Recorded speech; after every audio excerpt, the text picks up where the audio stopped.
The Raftman was a comic book hero perpetually lost at sea in an inflatable rubber raft. There were no oars, clothes, water jugs, or food in the raft. This, of course, was part of the genius of the Raftman. Each issue began exactly the same way. He'd wake up, rub his eyes, and then shave with his pearl-handled straight razor. Then he would think a single thought, this little balloon over his head.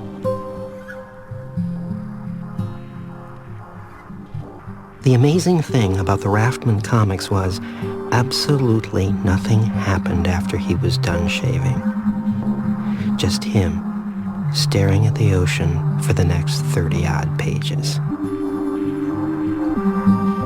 Me and my buddy Jesse, as weird as it seems, we were hooked. Every third Friday, we'd rush to the store to buy the new Raftman.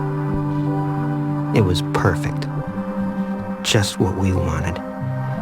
No arch enemies or capes or any of that bullshit. Just this weird guy in an inflatable raft with a razor. Our parents worried.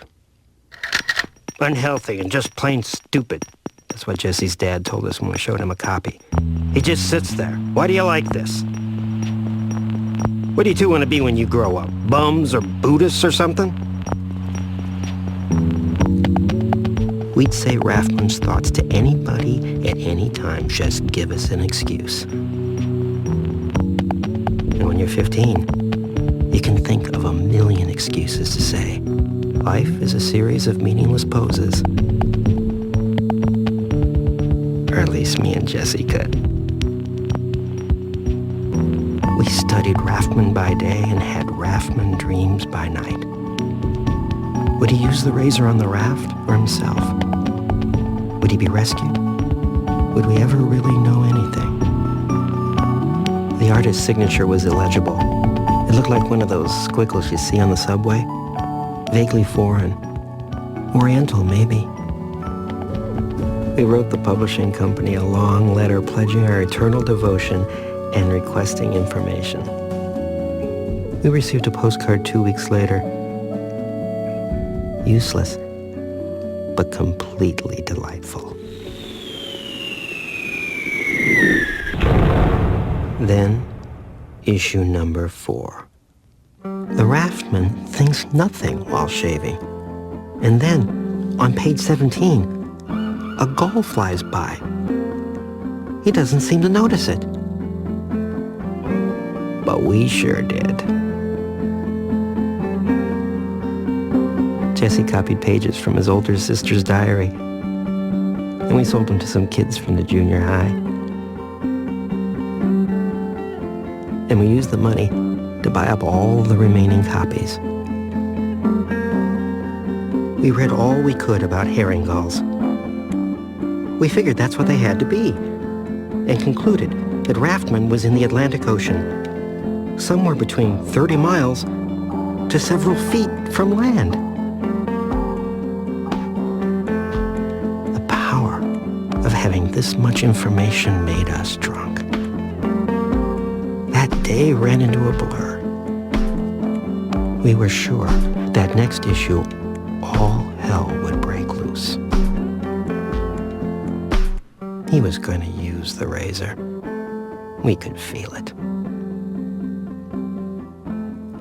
We spent most of the next 3 weeks re-examining our relationship with Raftman. We finally admitted that we knew nothing. He was, after all, a superhero. And superheroes, like angels and ghosts, move through the world unbound by logic or science. Finally, the third Friday rolled around. He was gone. The raft was gone.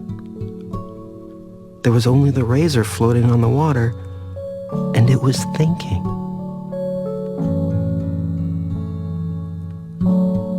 Back at my house, I checked the other issues and saw what we had always missed. The thought came from the razor pressed against the Raftman's cheek, not the Raftman. I have to admit, we kind of felt cheated. It was obvious afterwards that the whole concept was just a game to some comic book artists in the big city who would never know how important this loser on the raft was to us two small-town geeks. Soon, though, we realized lots of people could get wrapped up in things that they knew deep down weren't real. Looking back, I'm not sure why it was such an obsession with us. I guess we could relate more to a pathetic guy dying at sea than some supercharged jock in long johns trying to save the world. When you're 15, most of the time you're not sure the world is worth saving. That was right before the year that everything changed. And of course, the last we ever saw of the Raftman.